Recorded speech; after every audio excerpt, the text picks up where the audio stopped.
All right. Thank you so much for joining us here on the Transportation and Logistics Clubhouse, powered by Atlanta Dispatch and Humblebee Enterprises.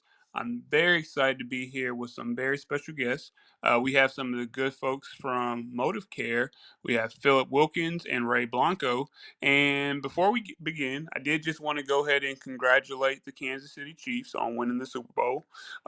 This particular competition. This Super Bowl has so many amazing stories. You know, it was the first time that two black quarterbacks faced off against one another as starters, and it was also the first time that siblings went up head to head. So, you know, for those things, I was very excited to watch this game. And again, congratulations to the Chiefs. I have not been watching Pat Mahomes too closely over the years, but the brother can ball, man. He's pretty solid. People were saying that it's too early to give him the lofty accolades, but his numbers, if I've seen them correctly, you know, for the amount of years in the league, he's already surpassed a lot of the things that Tom Brady has done, who many will argue is the greatest of all time. So, you know, we'll see how that goes. So, look, we have Ray and we have Phil. Did you gentlemen get a chance to watch the Super Bowl? And do you have any comments on the legacy of Pat Mahomes currently? Yep, I mean, I saw it. It was a great game, and I think he put in a fantastic effort, especially being injured. And that second half was amazing. Oh, I agree. I definitely agree. What about you, Phil? Yeah, I thought it was a great game. I was rooting for the Eagles, but because the Chiefs beat my hometown Bengals, but it was a great, Oh, great game. the household where I was watching it predominantly rooting for the Philadelphia Eagles. Definitely NFC fans by nature, so I feel you. It was a great game. I enjoyed the competition. You know, anything that would have been like one sided would not have been as interesting. So, yeah, very excited. This conversation right here is about the non emergency medical transportation industry and what you guys are doing over at ModivCare. But before we begin, I did want to ask you two to kind of give a background. How did you get into this sector? Because it's very niche, it's very specific. So Phil, you and I we met not too long ago, and we had a great conversation. For the people who have not been, fortunate enough to meet you in the past, how do you get into this role, brother? Well, I really appreciate it, Jory. First and foremost, I want to say thank you for inviting us, and congratulations to you for building such a great room and adding so much value to the industry, really in such a relatively short period of time. And also thank you for your service and the things that you've done. You have a big heart in regards to helping other people grow, and that's very obvious. So we look forward to partnering with you in the future. But my role, a million years ago, I was in healthcare. Um, and then I did kind of a hard right, and I became a franchisee, and I owned McDonald's restaurants for a number of years, and ran my own organization. Had 400 people that worked for me, and retired. And from that business, sold and retired, and was kind of sitting around. And I still had two kids in college, and when I was with McDonald's, I was also doing diversity consulting and those kinds of things. So a friend of mine who worked for the company reached out to me and said, "Hey, I've got a role that you might fit, in very well." And so I interviewed and was very excited. And they brought me in to head up social determinants of health. And a lot of folks don't realize like what exactly are social determinants of health, but it's all those factors, and in many ways it boils down to your zip code, like the factors that impact us where we work, live, age, grow, and play. And a lot of those factors impact our health and health outcomes and even our functionality as humans. So they brought me in as to head up social determinants, and then last year we added on community engagement, where I get to meet you and great folks like you at the chamber, but do this around the country and host workshops give presentations and tell our story about how ModivCare is addressing the health inequities in communities across the country. And so tonight I get to bring on my good friend Ray Blanco. Ray? Thanks, Phil. And Jory, again, thank you very much. Appreciate the opportunity. It is great to join you. My path in the industry has been very different from Phil's. I actually started at a very young age. I became an EMT, then a paramedic. And I was a paramedic down in Florida for many years. Then I ended up, through promotions and growth, running a pretty large ambulance company down there. The gentleman that founded ModivCare under a different name several versions ago asked me to join the company. This is about 25 years ago, after having worked with the company in different roles from the outside. And it's been a very exciting time. I mean, especially NEMT has evolved tremendously. Back when we started the company, there was not such a thing as a broker. We actually won the first RFP that was put out in the state of Georgia and developed that program as a broker for Medicaid. And over the years, worked with ModivCare in 47 of the 50 states, working with providers, building, growing. That Georgia model, still in many respects, is what the rest of the country looks at for developing a broker model. And EMT, again, it's grown and developed tremendously over the years, but that's kind of been my story. Oh, thank you both. I truly appreciate you, gentlemen, for being here on stage with me and sharing all of the good things that you guys are doing at ModivCare. So I know that you guys have been in the industry for quite some time. You are definitely a pioneer. Um, can you describe your role and how it's grown? I mean, I know that you just touched on it just a bit, and you mentioned even there weren't brokers back then, but you guys do quite a few things more than just brokers. So either one of you brothers can take that, but I really want Yeah. people to understand that you're touching the industry in a lot of different ways. Yeah, I can take that. So really, our goal is to, like I mentioned earlier, address the health inequities in underserved communities. And we do that really through three businesses. One being transportation. That is our keystone business, if you will. We do 32 million, we have 32 million customers that we, transport every year. And we are a broker. And we broker 65 million rides, and we work with about 6,000 plus transportation partners around the country. And it's very important for us. That's part of our DNA, is working with these transportation partners around the country. And the fact that they are locally owned is very important to us, because we want people who are embedded in the community. We want to, invest in those communities, and we know that if we can help you be more successful, you're going to employ people from those communities. And one of the key components of social determinants is economic stability. So it's a way for us to not only, help the underserved and help the people who need it most, who are highly vulnerable, but it's also another way of touching our communities, that, in building them up economically. And so that's very important in helping people develop strong businesses that they can employ other folks that live and reside in that community. So transportation is the hallmark business. Then we have remote patient monitoring. And you saw this during the pandemic.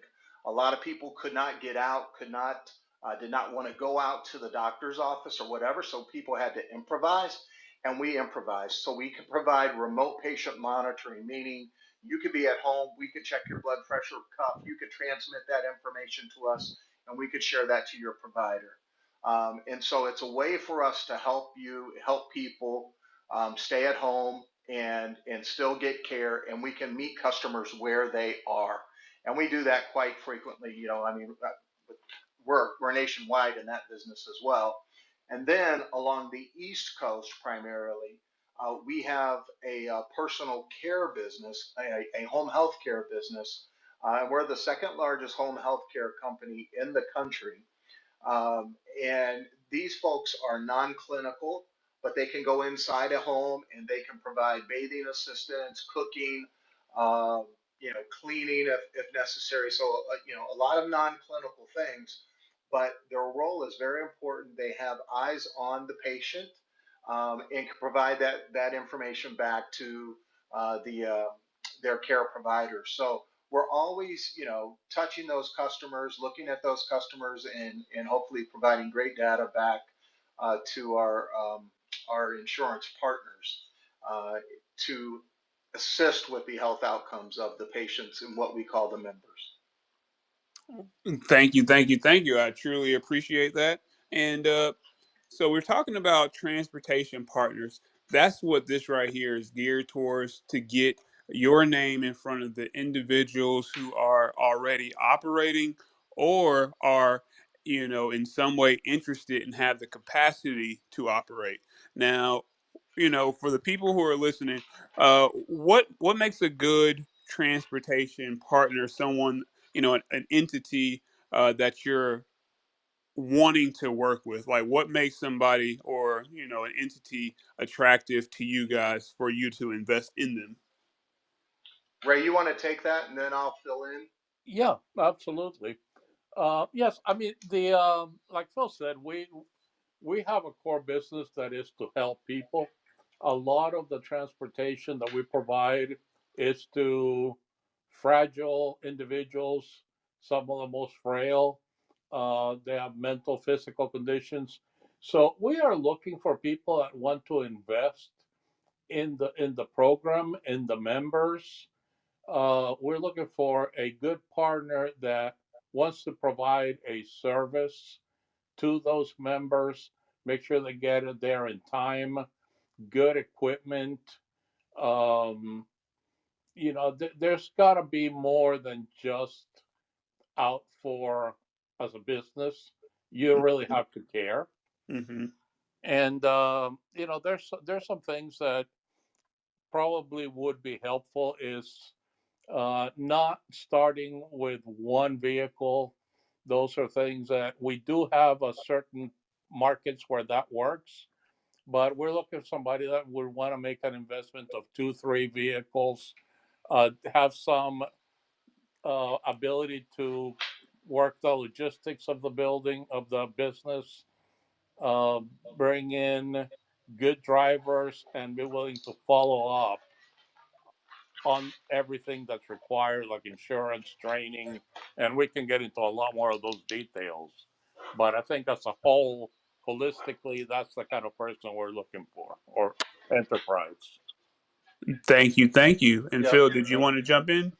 Yeah, I mean, I want to reiterate, I think in some respects what Ray had mentioned, and the transportation partner that we're looking for is definitely uh, a person who has the skill sets, the resources, and the leadership. And I think that's very important. Skill sets, you know, can you communicate? Can you build relationships with customers? Are you committed to a standard uh, in, delivering the perfect ride 100% of the time? And yes, there's always factors that are outside of your control, but it's highly important, very important that our customers reach their appointments and reach them on time, and so that is a critical key component. The skill set. Do you have the ability to lead a team and grow a team? I mean, you can, definitely do this business and be a driver or whatever, but you're working in it, not on it, right? And we need people to work on it so that they can grow it and scale it. And so the aspect of people development becomes very important, and having that ability to train your team is essential. And then finally, the resources to eventually scale. I love this business from the standpoint that I think it's a very scalable model. And it doesn't require, it's much like a franchise. You're working within a system, within a company, but without the franchise fees and the rent, and even we're not, there's no percentage of sales that that we're getting off, your rides or anything. So it's much like a franchise. You're working within a system. You're working for yourself, but not by yourself. But we also recognize we've got to help you be successful as much as possible, and we are committed to doing that. And so I like where we're headed here. Well, I love it. I love it. And there was one thing that Ray said that I could not, highlight enough is the fact that you really have to care. This Yep, is, it's a business, but it's the type of business where we're dealing with people who are unable to do a lot of things for themselves, and with that comes the patience and the grace and all those things that you would want of a family member or a close friend of yours who couldn't do those things for themselves. So I think that's really important. I want people to be able to hear of the opportunity, but also see it as not just dollars, but these are lives. absolutely. These are lives. Right. No, And Jory, you hit the nail on the head, and that's why we want locally owned, hmm right? People in those communities that live in those communities, because our drivers and our transportation partners, they do build relationships with people. I mean, if Miss Johnson has to go to her dialysis clinic 3 times a week or whatever, and you're picking her up every morning at 5:30, 6, 7 o'clock, or whatever the case may be, to get her there, I mean, that's very important. And so you are going to build those types of relationships, and you do. And you have to have that grace, if you will, because a lot of these folks are very frail, vulnerable, sick, and need help. And so I think if those qualities are there, which is just, that's a greens fee, then I think when you start to look at the business side of the equation too, you can really do well while doing good. I hear you. I hear you. Are there? I know that these are, somewhat franchises. Are there any licenses or any other credentials that these individual transportation partners would need to acquire before they were able to operate? Yeah, well, I can take that one. That really varies significantly from state to state, even from county to county, municipality to municipality. So we know one of the challenges on NEMT is to become compliant with all of that.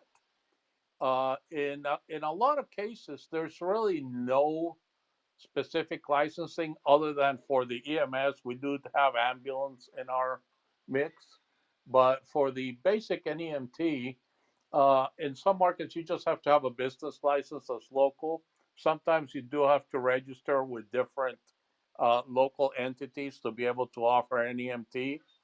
And really, depending on the state that you're in, when we start working with a provider, we cover all that and we help you and we guide you through that process of what you need to be licensed and permitted. Okay, got you, got you. You said all right. So that last part is you basically you partner up with the transportation partner, and depending on where they are, you guys have the resources that can guide them along that process. Is that what I just gathered? Correct. I mean, there's let me just go a little bit more into some of the advantages. If somebody tries to get into the NEMT business on their own, it could be pretty daunting. But let's if you come to us, and I'll give an example in Georgia, where it's where I'm operating right now for the company. My staff would walk you through the process. All you need here is to have a local business license, and then if you might need a couple of little inspections on the vehicle that are external. Then you have to register your commercial vehicles. But once you're up and running, and we help you through that, one of the big advantages that we can bring is that by working through the broker, you have access to multiple MCO clients, to the state Medicaid program. You don't have to go out and do a ton of marketing because we can bring those clients to the transportation provider. So we can give you a steady revenue stream. We can have what we call standing orders, which is your chemo, your dialysis. So there's a core to the business that you can build around, and you bring all of those different sources of revenue under one contract, under one billing system. So we can help the providers that want to get into the industry make all that easier. Okay. Well, that sounds amazing. You said that you're able to provide a steady stream of income in this economy. You Well, know, that's awesome. unfortunately, people will get sick whether the economy is good or bad, and they need to go see the doctor. Yes, that is correct. That does not stop. And that, like it was mentioned earlier, COVID still, it highlighted the fact that people still needed attention. They still needed care, and, they had to get it some type of way. Okay. So aside from the vehicle, uh, what are some of the other upfront costs of becoming a transportation provider with you guys? Well, and to get into the NEMT business, it's the vehicles, they can be expensive. There's three levels of service. There's ambulatory, there's wheelchair, there's stretcher. Each one requires a different special vehicle. The ambulatory really can be any sedan, any regular minivan. In certain markets, it makes sense to have a full size van, but mostly sedan and minivan. 80 to 90% of the transportation across the industry is ambulatory, so it's no problem starting there. And when once you have the vehicles, insurance is the next big ticket item. You have to have auto, that commercial auto, general liability, and we also require sexual abuse and molestation insurance. All these pieces can be expensive. We work with brokers to try to make it easier for our providers, but a lot of that would have to do with your years in business, your loss runs if you're already in business. But that's the next big ticket item. And then the third one is training for the drivers and attendants.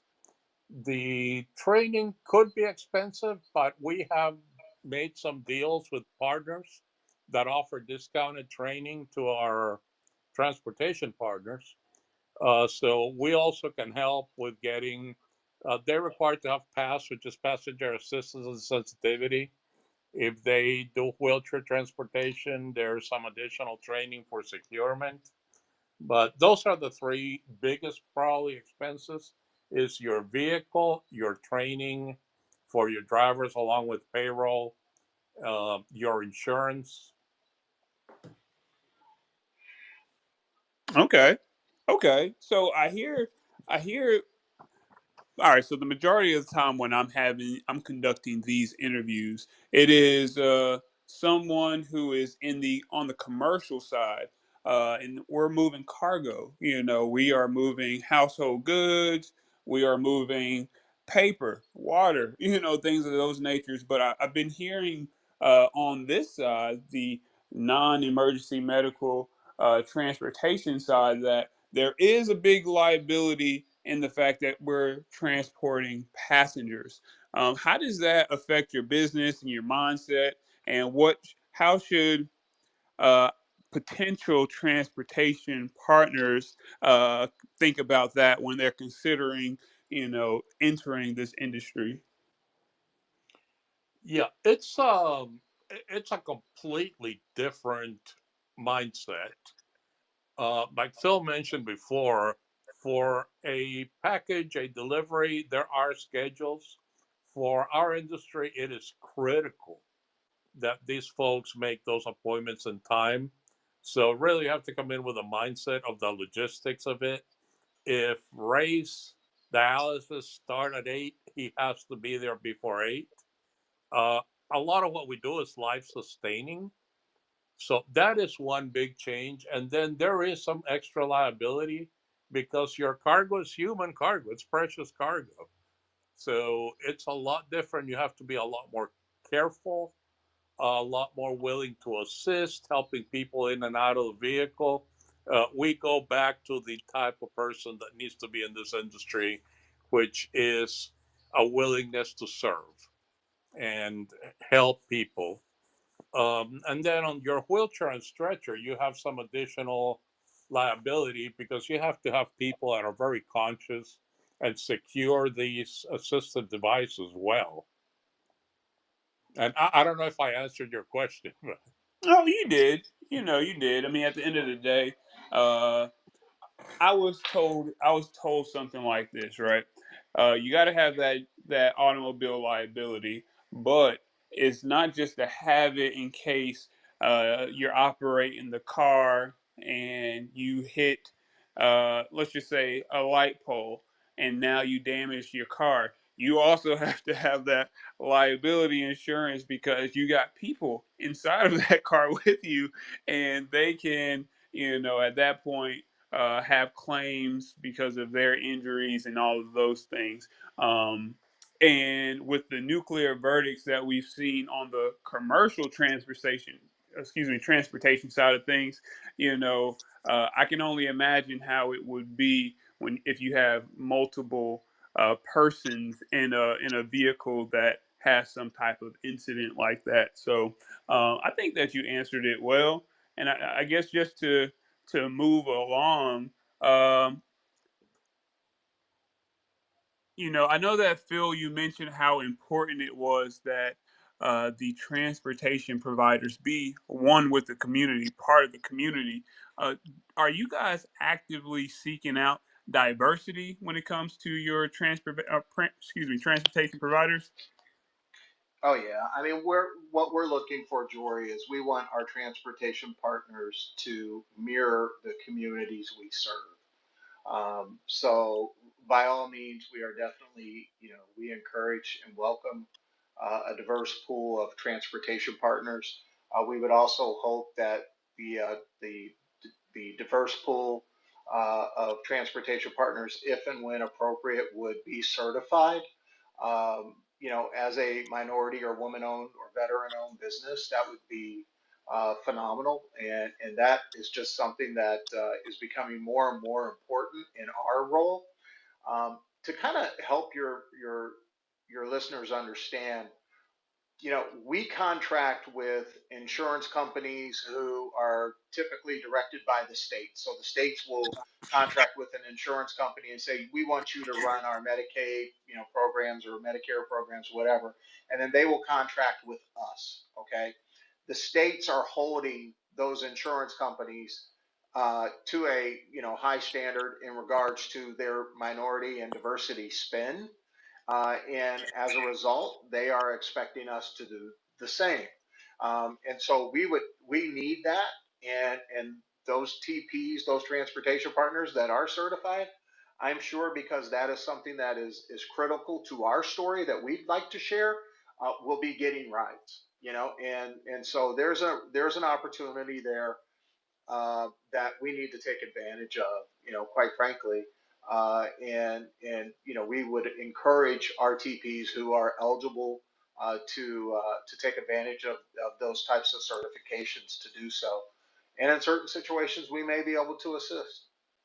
Gotcha, gotcha. So, do you have to formally have the certification, or if it's a woman that owns the business and she's clearly the owner, does she just She has automatically? to go through the process. I mean, there's Okay. outside agencies, that like the Minority Supplier Development Councils or whatever else, or maybe some chambers or different organizations do that type of certification.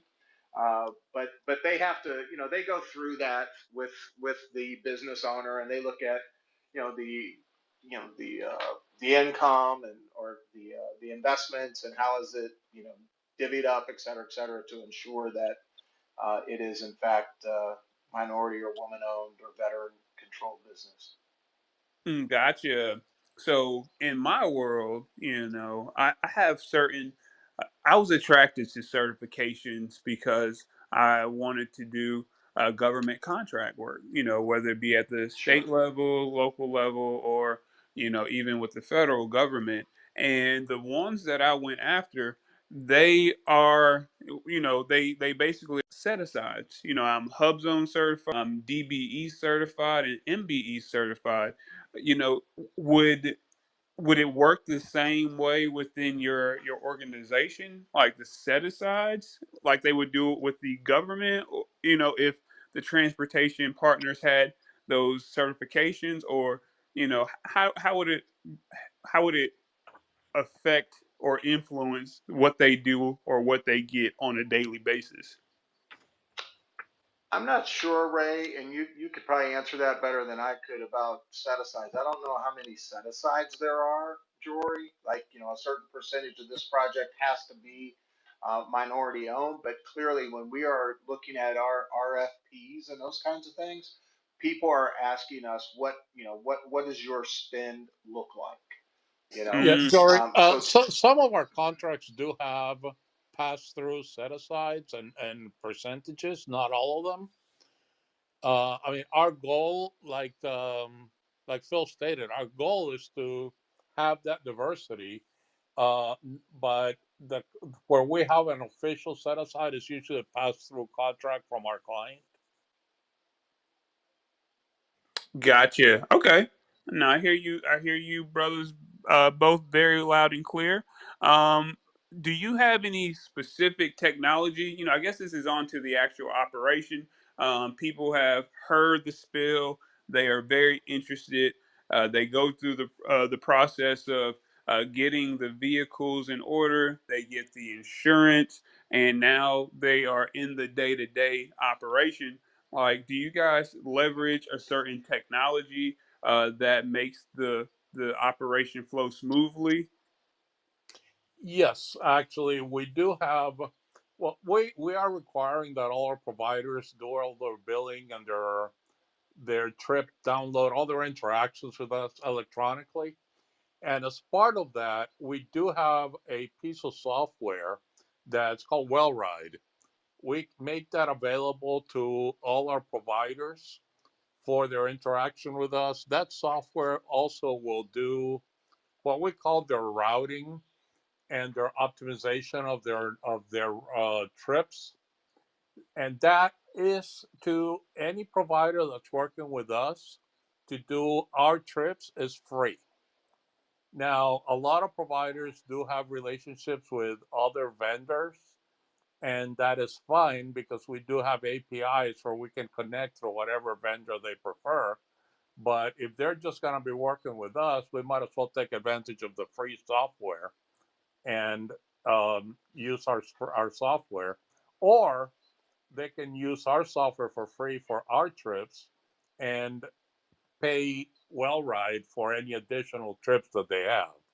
But I think it's a big advantage to work with us that you can get the free software that optimizes your routes and does all the billing for you.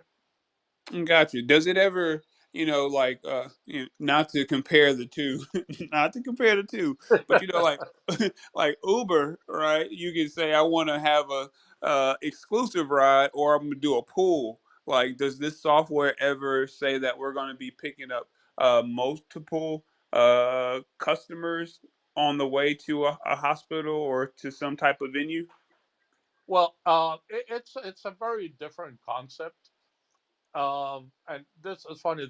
The gentleman that actually founded the company used to have a saying that was NEMT is a shared experience. Mm-hmm. There are some exceptions, but as a whole, the whole concept of the NEMT really does consist of a lot of share rides, especially in the rural areas when you're going, just to give you something I'm familiar with, from Augusta to Atlanta, there might be two or three people that you could pick on the way in. And the way we try to assign the work to our providers is by assigning all that to one provider, because that way we can maximize your revenue without increasing your costs rather than have you do one on one. But the way we assign the trips is we will assign trips to a provider. The provider can send them back to us if they don't work. The trips don't work for what they want to do. But um, Normally, the more restrictive the provider is, the harder it is for us to give them enough trips to make it a viable enterprise. I hear you. And I guess taking this over a little bit to the commercial side, Amazon has this type of thing where they grade their providers, and if they do turn down trips, it kind of goes against. It's a negative thing, and eventually you get this percentage. And if your percentage is going down, you don't get as many opportunities. You just mentioned that a provider might not be inclined to accept every opportunity, but is there any type of like scoring or any type of metrics that happen that speak to them not accepting enough trips? Well, there's two sides to that. One is it, it's absolutely expected that some trips are going to come back, Uh-huh. but if it is a high percentage, it could affect the volume of the provider in the future. Now, on the other side, and each operation is a little different, but like my operation in Georgia, one of the things that I look at is how many trips has a provider completed successfully. And I try to build a buffer above that and give them maybe that number of trips plus 10 or 15%. Because also we don't want to overwhelm the provider and make them send a lot back because we didn't do our job right. Yeah. No. But I mean, so the more you do, the more you have the ability to increase in the future. Let's put it that way. Right, right, right. Okay. And I know that you guys have multiple parts to your business. Like we're talking about right now, picking up, the different individuals that need to go to their various appointments. Would a transportation provider be able to be involved in that business and also be in the business where you guys do food delivery? Like, is that something that they can do all within the same business, or do those things have to be separate? Phil, I'm not that familiar with the other side of the Yeah, house. I'll leave that to you. yeah. The food business is in development, but by all means, we talked and discussed the potential for one day leveraging our network, our transportation network, to potentially deliver meals for us. So that is not off the table.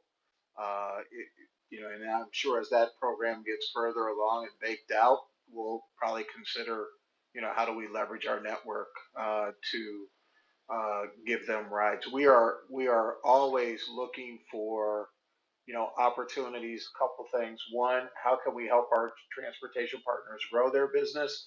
And two, how do we drive costs out? And those things are always really critical for us to help them, to help strengthen the network. So we know that if we have a strong network and top revenue is growing, sales and the costs are being controlled, now all of a sudden, our transportation partners can grow and expand and help us meet the needs that we have. And this industry, Jory, is growing, at a 9% compounded annual growth rate. And in 2021, it was I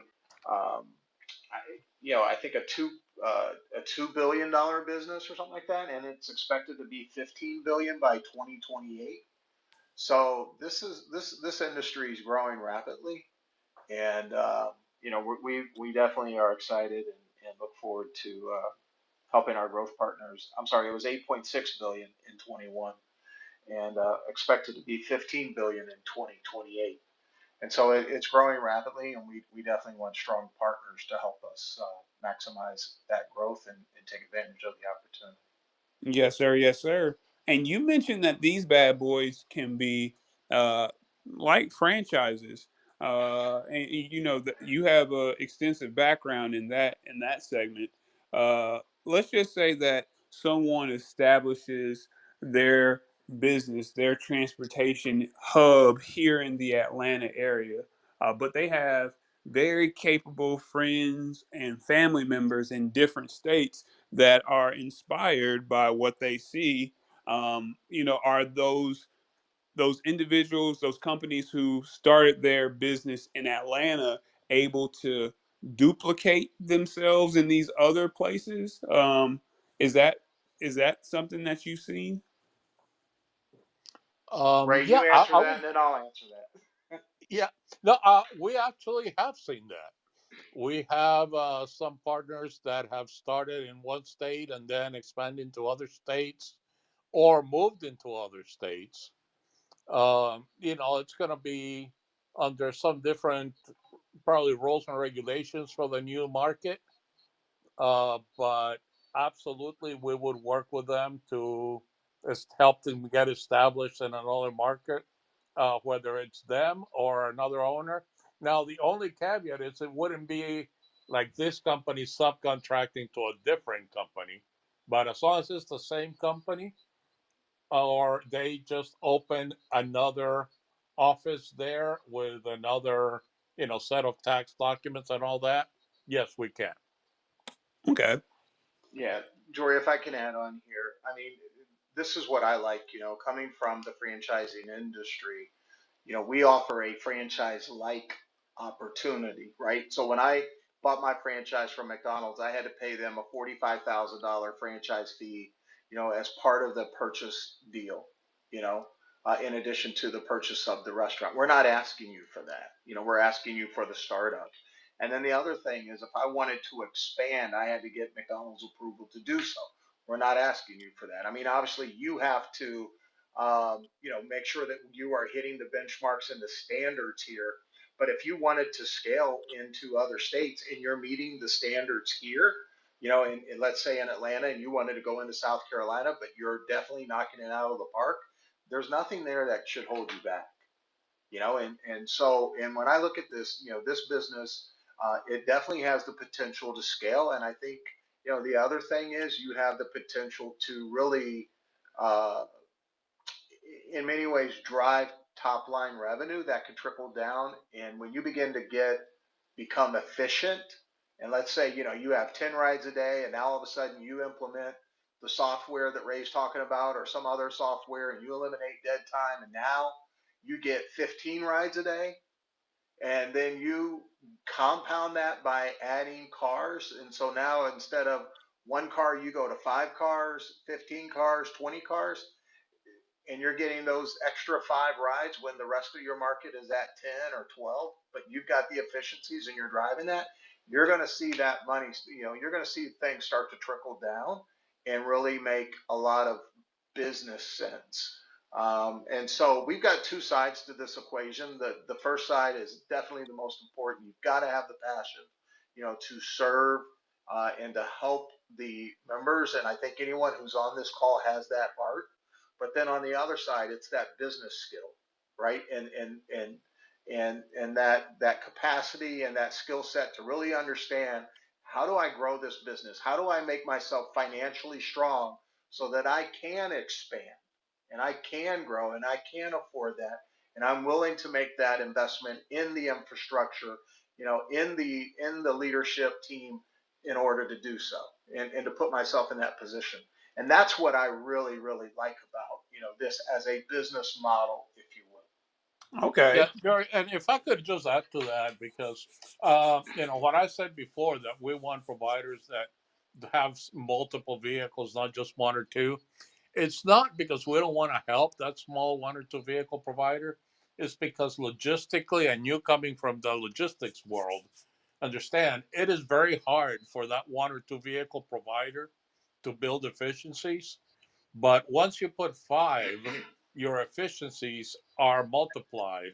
And once you put 10, just to give you a good example, we can give you most of our trips are round trips. So we give you the round trips going out.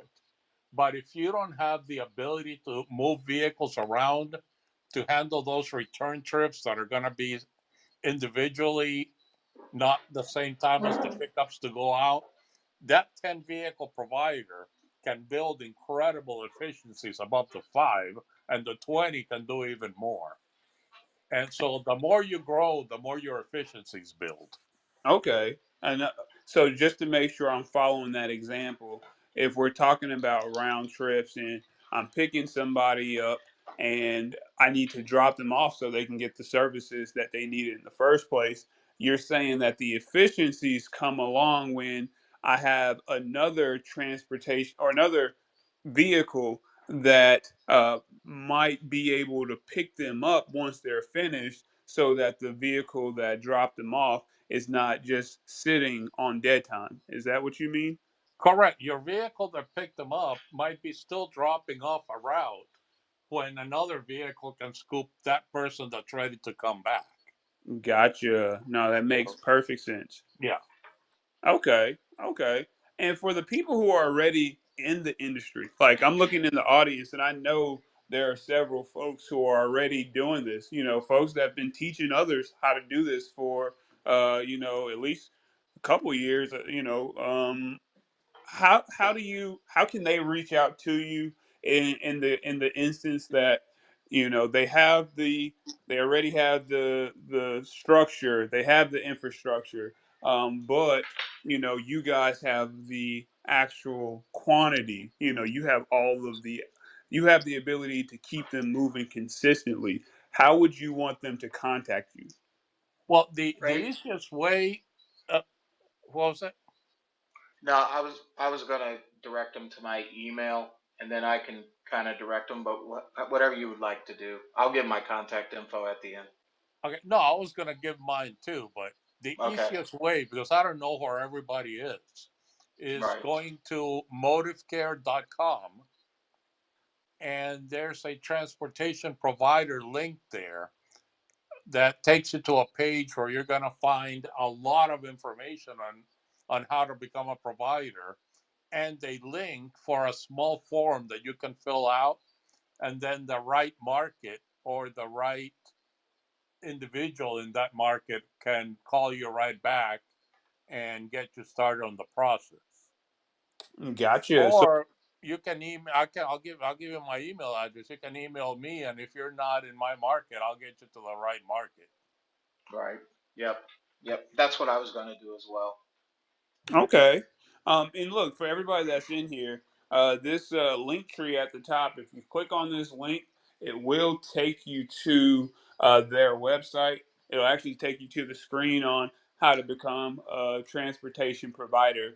So make sure you check that out. And I'll definitely put that into the notes when I post this bad boy on the podcast. Um, okay. Well, yeah, that's very exciting. Now, y- we talked about you have to have a essence, a spirit to serve people. You have to want to serve, and it's also the business side of things too. How quickly are people getting paid if they're doing something today? When could they expect a payout? And is it all at one time? Like, is it a payment period? What? How does that look? Yeah. Well, we're actually looking for ways to make that more efficient. But right now, and that's why we want everybody electronic for their billing.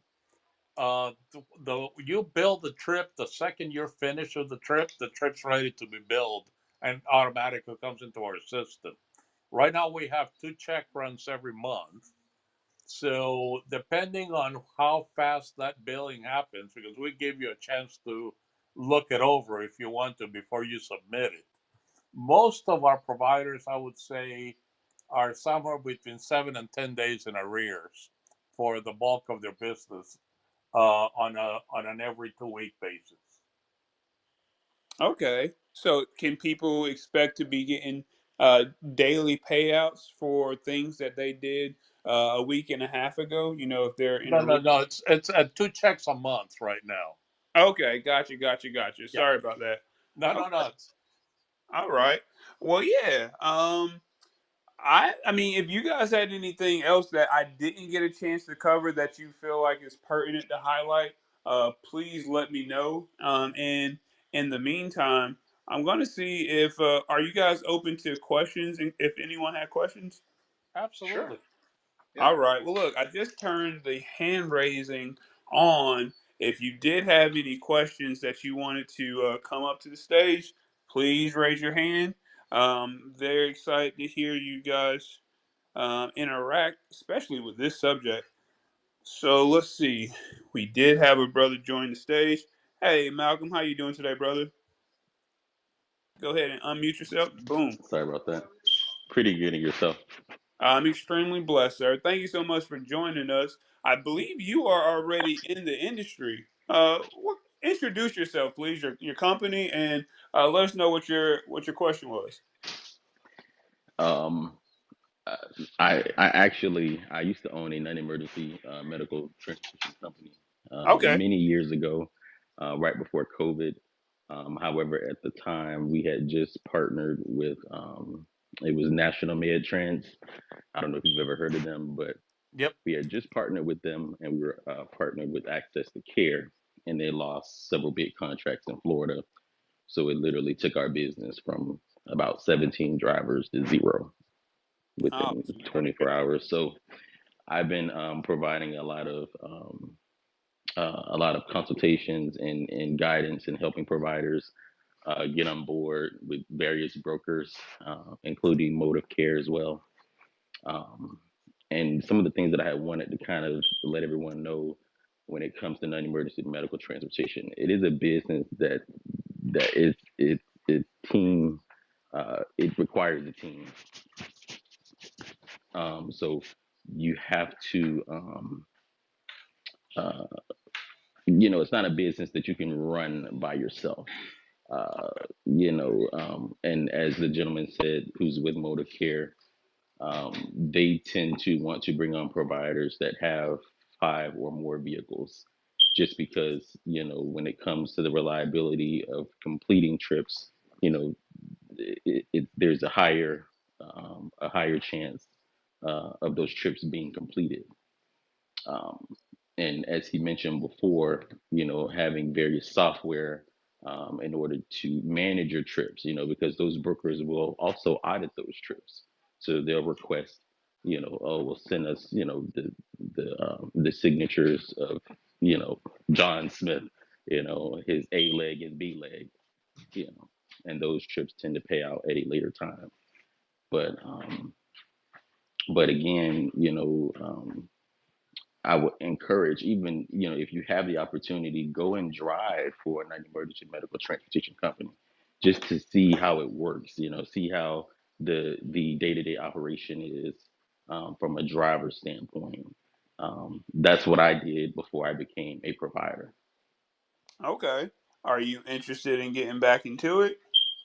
I am, and I'm looking at doing wheelchair and ambulatory. At the time when I entered the business, I was, only ambulatory. So I am looking to get back into it again and do wheelchair, stretcher, and ambulatory transportation. And Malcolm, where are you based? I am based out of Florida. Okay. Okay. Okay. Yeah, Malcolm. Like I said, I'll give you my email address, and actually, I'm meeting with the VP and the management from Florida on Wednesday, so definitely I can get you in touch with them. Yes, that would be great because I do a lot of credentialing for other non-emergency medical transportation companies. Perfect. I have those connections with those top management and contract managers and executives, so I can kind of move a little bit faster than the outside in when it comes to getting a provider enrolled and set up. Um, so yeah, but I'll Absolutely. definitely send you an email. Yep. Perfect, perfect. I love that. Were there any other folks who were interested in, sharing their story or asking a question? No pressure, but now is the best time to network. Nothing like the present. So I'm gonna just keep that open for about 30 seconds. And it looks like we did have someone raise their hand. We are do. Let me see. Is she on? Hey. Is that Nasia Nate? It's just Neia. Oh, Neia, my bad. Hey, No, how you're okay. Hi, everyone. Hello. Hello. Hi. So I have a few questions. So, if you don't mind me asking, I am actually very new into the transportation business. My grandparents had owned their own company for about 30 plus years. Wow. I actually, yeah, I decided to take over and do my own thing. But it's just been so hard with like insurance. And kind of going that route. And I'm so happy that this platform is open for us to actually get information and actually learn a little bit and, see where to go in different avenues because, I'm really in need of that. Oh, definitely, definitely. Well, look, please feel free to ask your questions. We're happy to be a resource in any way that we can. But if you had anything specific now, please feel free. Yep. The only thing I would say is going to be the insurance. Like, do you have like any? Where's like the place that I could go, like a go-to place that you guys might use? I might know that's easy or not really easy, but like easy to get my foot in the door. Yeah, there's the market for insurance for an EMT has significantly shrank. It's reduced tremendously. Some of the bigger players got out of the build of the industry, but we work a lot with a company called Sovereign, and they own a company called NEMT that was built specifically for the industry. So I can get you in touch with what state are you in? So I actually am out of Wisconsin, but I just moved to Dallas and I've been trying to get everything transferred over into Dallas, but for right now, just Wisconsin. Okay. I'm not sure who handles Wisconsin for them, but I definitely will get you in We'll touch with get you them in and they touch can with help them. you. Yeah. Okay, cool. That would be out of I would imagine out of Sean's area or Yeah, no, but I potentially thought it was Phil's. Yeah. Sovereign. I don't know if it's Amanda or, but I can get you in touch not Yeah, we'll only get with you in our touch. guys internally, but with the insurance company. Thank you guys so very much. Thank you. Mm. Pleasure. Hey, well, thank you so much for sharing. A lot of people are in the same exact spot, so being willing to be transparent is definitely going to help other folks as well. So thank you, ma'am. Hey, welcome to the stage, Miss Grant. How you feeling? Oh, my bad, Miss Johnson. Hey, Drury, how you doing? I'm chilling. I'm chilling. It's been a while. You know, you were the person I was talking about when I said we have folks I that know did you was. operate. So Listen, I know good. you was, but I won't get up here and say that. I was just listening. But now, so I've been in the business. I actually contract with ModivCare. They're one of my four. I do private clients, ModivCare, Access to Care. I do Southeast Trends, and I do. There's one more. I can't think of them all, but I just only came up here to say something there because the insurance is really hard to get into when you're a new contractor. I only found one when I first started, and I have her contact information. So if you send me an email there, I can send her over to you, and she can send you a quote because a lot of the insurance companies won't help a first timer. It's only a few out there that help a first timer. Normally, if you're in business at least 3 years, you have more of a open scale to the insurance Yep. companies, but they want you to be in business for at least 3 years before their contract, before they give you a insurance. So email me and I'll send you the information of the lady I do know who do startup businesses. Okay, perfect. Thank you so much. Oh, and just I have been in business since COVID started. I just haven't Oh, went not really in business, but I've been having my company started since COVID. so I have a few people then that I can send you to. If you send me an email, I'll send you their information. Thank you so very much. And how do The I? insurance is high now. I'm not going to lie to you and tell you it's not, but I'll send it to you so you can get some different prices. Okay, thank you so very much. That's great. That is awesome. Okay. Y'all have a good day. That's all I came up to say. No, no, no. You can't leave that quick. I mean, because Where are you based? I'm in Virginia. Oh, we definitely need to talk. Yeah, I have I run so I have three offices. I have one in Norfolk, Virginia. I have one in Southampton County, Virginia, and I have one in Richmond, Virginia. Oh, we need to connect. We definitely need to connect. Sure, I wasn't even gonna come up here and say anything because I was thank just you. listening and I was No, like, you can't get away without. You can't get away that easy. Right. Thank Yep, you. yep. No, we definitely stay on and let's make sure we you get my contact information and hopefully you can reach out because we're looking for folks that can grow and want to grow. And the other thing that I'm encouraged by too is that you've diversified your business, right? And that's very important. So kudos to you. Oh, thank you so much. I've been here for 8 years now, so I try to grow every year. That's awesome. That is Well, awesome. well, yes, ma'am. Thank you again, Tanika, and I'm happy that you spoke because clearly you've been operating and you have some game, and I pray that you're able to get some some heat to allow you to scale even more. So Thank thank you. you again. I wasn't gonna come up here, Drury, because I have a school board contract too, and my office manager called out, so I'm a little swamped because I'm trying to do these schedules for the school board tomorrow. What It's a good multitasking? problem to have. I guess. I It's a guess. good problem to have. Well, Y'all have a good night. you too. Thank you much. You're welcome. Thank you. One thing I want to put out there, Jory, is I get to talk to the leadership in the transportation division and was kind of asking them about, hey, what are areas where we would definitely, for me, to go into the communities and kind of tell our story. And some of those areas, South Carolina, Virginia is one, California, um, you know, I can't remember where else. But anyway, I've got targeted areas where they would like me to focus as far as going in, but we have a need nationwide. I mean, we're always looking for great partners nationwide. But those are just some of the areas where, hey Phil, we need you to kind of dial in on these particular areas. But nationwide, we're looking. And so I just want to encourage people, like if you have an interest, please reach out to me and Ray.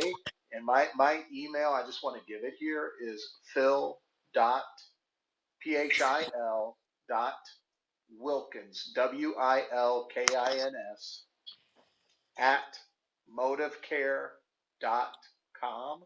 MODIVCARE. So phil.wilkins at modivcare.com. And if you're on LinkedIn, Phil Wilkins, comma, CDP, you'll see me there.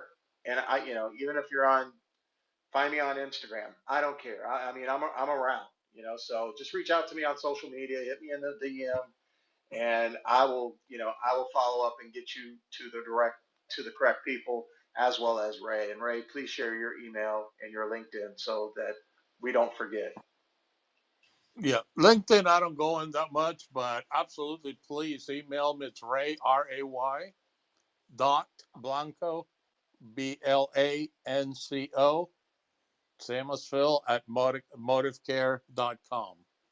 And please, I mean, I can, whether it's Georgia or another state, we'll work very closely together. I'll get you in touch with the right people, and I'll help you get through the process with them as well.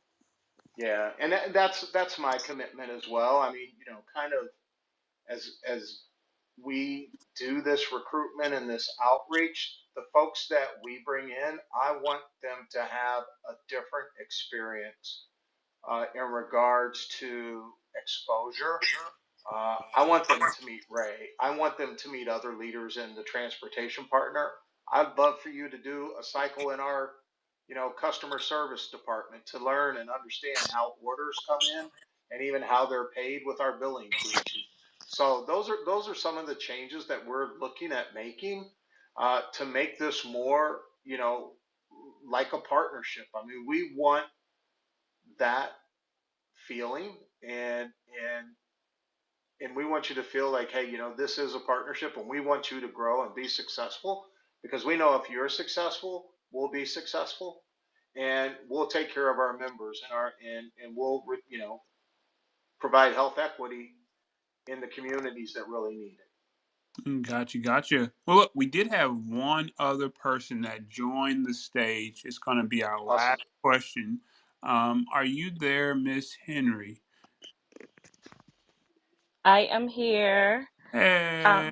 Hey, I wanted to say thank you guys for all the information that you guys are sharing. Jury, I know you know my husband, Josh Henry, from Oh, Apex what's Energy. up? Yeah. What's up? What's up?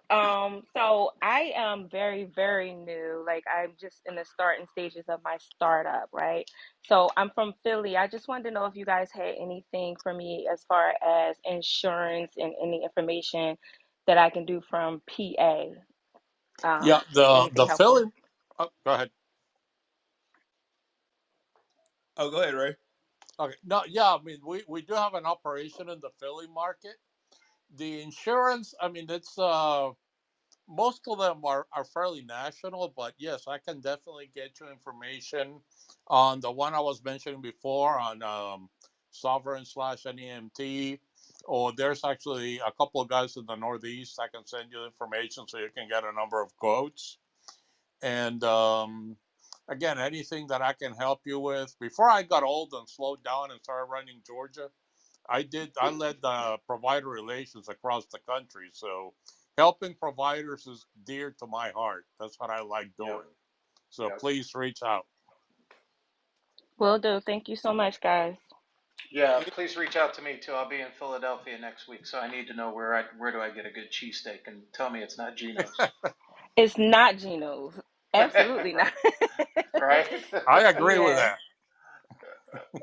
Well, Yeah. Yeah. thank you very much, Miss Henry. Matter of fact, Josh told. What's the name of the place Josh told me? Because I went to Philly about a year and a half ago, and I had my very first cheesesteak. What was that place that he told me? Did he tell you Ishkabibble's? May probably. I mean, what's another option? Um, Yeah. You would have the remembered Ishkabooboo's. yeah. Wait, he's in the kitchen cooking right. He's cooking steak right now. Let me ask him. I can believe it. I can believe it. Look, y'all. That's It's one. Josh's place. That's what. Yeah, right. Right. In my kitchen. Right. For you Hey, guys who don't know, I've interviewed Josh on this stage before because phenomenal businessman, but even better person. He used to be a former dispatch client of mine, but the brother, his skill, his business acumen was so on point that he scales his company, in a way that, Awesome. yeah, I'm just extremely proud of the guy. So to have Miss Neek on stage is awesome. It's a treat. Yes. Yes, yeah, he indeed. sent me the link. Like, go ahead, because I'm very passionate about non-emergency transportation. I actually did do it for a couple of years. I drove ambulatory and wheelchair and children, and I've Ah, always been passionate about it. So it's like watching him and scaling his business. I'm like, the time is now. The time is Yes. now. certainly. So Well, we definitely want to chat with you because that's the area that I forgot was a focus area. yeah, So good, but good stuff. he said he sent you to Delisandro's. Yeah, that's what it was. That's where I Yeah, went. Yeah, I was like, it's caboose. I don't know, yeah. but yeah, that's it. That's It it. sounds interesting. Right. It's so good. Yeah. But thanks, guys. I really do appreciate it, and I will be reaching out. Please Please do. do. Please do.